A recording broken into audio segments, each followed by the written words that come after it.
শুধু দর্শক, আমরা বাংলাদেশ সচিবালয়ের সামনে চিত্রটি আমরা ধারণ করছি। আমরা দেখতে পাচ্ছি এখানে গতকাল আনসারদের যে এখানে তারা অতর্কিত হামলা করেছিল, বিশেষ করে আনসার বাহিনী।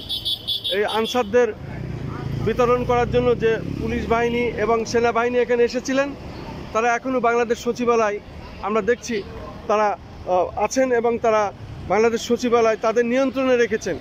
আমরা এখন দেখতে পাচ্ছি বাংলাদেশ সচিবালয়ের সামনে সেই অবস্থানটি আর নাই, পরিষ্কার পরিচ্ছন্ন।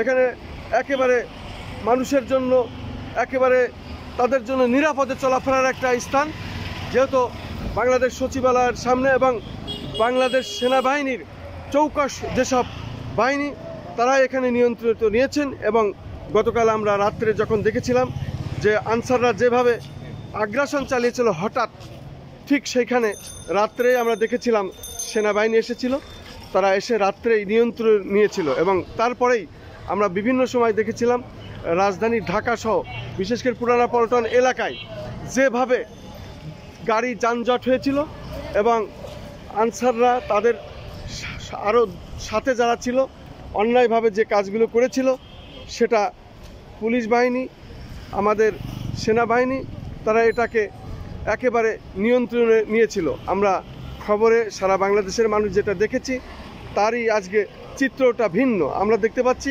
আজ নতুন চিত্র, বাংলাদেশ সচিবালয় যেন নতুন করে স্বাধীন হয়েছে এবং নতুন করে স্বাধীনতা ফিরে পেয়েছে।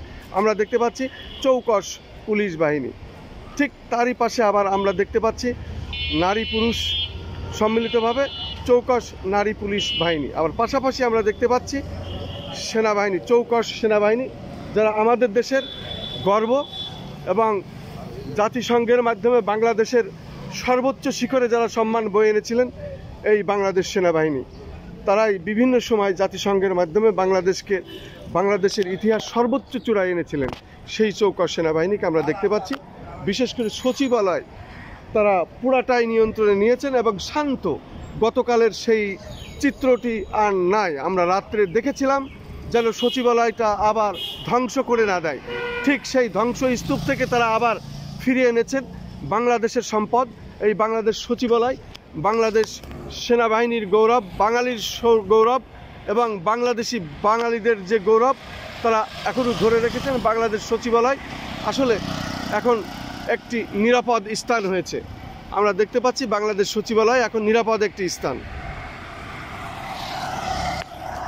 আমি Khandakar Masuduzzaman, Tara news, BD, TNB, SS, JR TV, তেরানা টিভি, কেজার টিভি এবং সেই সাথে আমাদের অনলাইন পোর্টাল taranewsbd.com-এর সম্পাদক ও প্রকাশক ও আমাদের ইউটিউব চ্যানেলগুলির পক্ষ থেকে এবং আমাদের সংগঠনের পক্ষ থেকে, আমাদের সাংবাদিক অ্যাসোসিয়েশনের মাধ্যমে, বিশেষ করে global journalist council in Bangladesh, এটির আমি প্রতিষ্ঠাতা চেয়ারম্যান এবং আমাদের যে ইউটিউব চ্যানেলগুলো এরও আমি প্রতিষ্ঠাতা চেয়ারম্যান। সেই হিসাবে যে কাজগুলি আমরা করে থাকি ধারাবাহিকভাবে সেটাই আমরা করে যাচ্ছি। আমরা সেটাই দেখাচ্ছি এবং সেটাই দেখানোর চেষ্টা করছি। বাংলাদেশ সচিবালয় আজকে নিরাপদ। আমরা দেখতে পাচ্ছি বাংলাদেশ সচিবালয় এখন নিরাপদ একটি স্থান, নিরাপদ একটি জায়গা। গতকাল রাত্রে ছিল যে চিত্রটি, তার ভিন্ন চিত্র আমরা দেখতে পাচ্ছি।